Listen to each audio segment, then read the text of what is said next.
जितनी भी सुहागनें हैं उन्हें अपने पति का नाम नहीं लेना चाहिए। ऐसी बात नहीं कि पति बहुत बड़े हैं या फिर बलवान हैं, नहीं। जब आप पति का नाम लेती हैं तो पति की आयु कम होती है। एक स्त्री थी, जैसे आप सभी कथा सुनने आए हैं, वो भी कथा सुनने जाती है। अब जैसे कि मैं कथा प्रारंभ करने से पहले कीर्तन करवाती हूँ, वैसे ही कथा में कीर्तन होता था। तो कथा में कीर्तन होता था, जय रघुनंदन कंस निकंदन देवकी नंदन त्वम शरणम। सब लोग कीर्तन करते, जय रघुनंदन कंस निकंदन देवकी नंदन त्वम शरणम। वो स्त्री नहीं करती। क्यों? क्योंकि उसके पति का नाम था देवकी नंदन। अब सब लोग कीर्तन कर रहे हैं। अच्छा, अब जो व्यास होते हैं या फिर संगीत कलाकार होते हैं, उनके अंदर एक आदत होती है, जो कीर्तन कर रहे हैं उन पे इतनी नजर नहीं पहुंचेगी, जो कीर्तन नहीं कर रहा है या फिर जो ताली नहीं बजा रहा है उस पे पहले पहुंचेगी। अब यहाँ पर व्यास जी की नजर पड़ती है, व्यास जी इशारा करते हैं, तुम भी करो। अब वो स्त्री बड़ी चिंता में पड़ गई। पहला दिन तो कैसे भी करके निकाल दिया, दूसरे दिन गई, दूसरे दिन भी कथा में वही कीर्तन चल रहा है, जय रघुनंदन कंस निकंदन देवकी नंदन त्वम शरणम। अब वो साथ में अपनी बेटी को लेकर गई थी। बेटी का नाम था चंपा।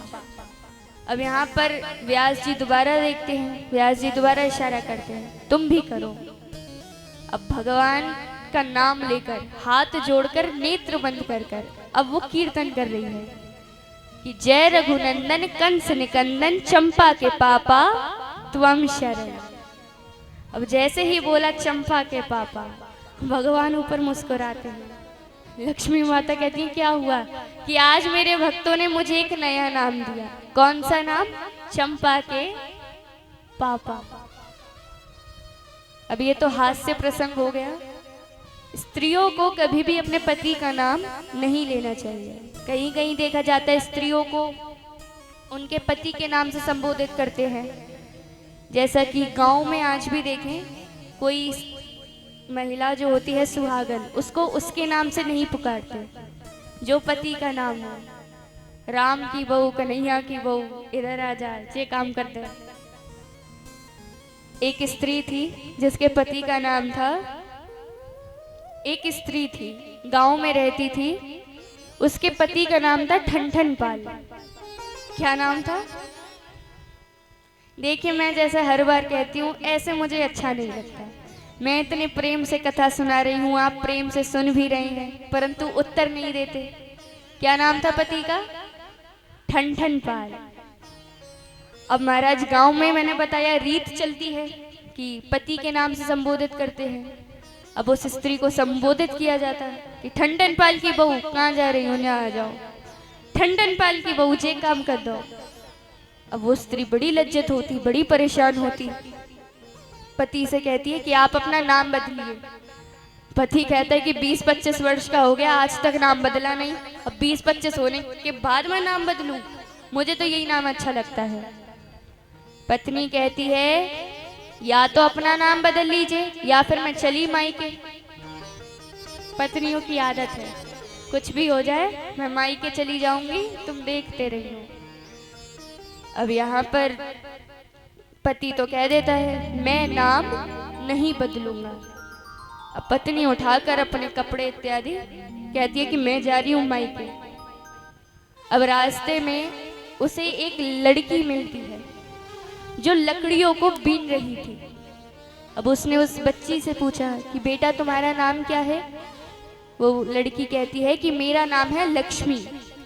कि लक्ष्मी होकर तुम लकड़ियां बीन रही हो? वो कहती है, नाम ही तो लक्ष्मी है, सचमुच की थोड़ी ना लक्ष्मी माता हूं।